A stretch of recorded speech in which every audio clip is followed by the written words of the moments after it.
কি রে, বয়সটা তো 25 পার হয়ে গেল। বাবা মায়েরও তো শরীরটা ভালো নাই, কখন বিয়েটা করবি?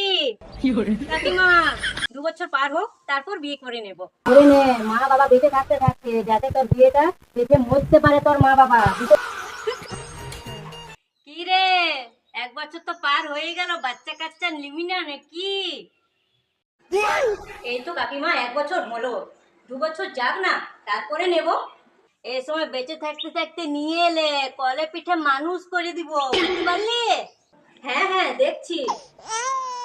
ও বাবা, তোর তো একটু ফুটফুটে বাচ্চাও হয়েছে। কি বাচ্চা হয়েছে রে? হ্যাঁ গো কাকিমা, মেয়ে হয়েছে। ও বাবা, তো চোখের মুখে কত কালো দাগ হয়ে গেছে, বাচ্চাটা কি রাত্রে ঘুমায় না নাকি? তখন তো খুব করে দিলে, বেঁচে আছি, বেঁচে থাকতে থাকতে বাচ্চা নিয়ে নে, এবার ধরো, মানুষ করে দাও। আমরা ছেলে পুলে মানুষ করেছি। আমার তো সব হলো কাকিমা, বিয়ে হলো, বাচ্চা হলো, তোমার তো কম বয়সটা হয়নি, তো তুমি কখন মরবে? আজকাল বাবা ছেলে মেয়েগুলোকে কিছু বলা চলবে না।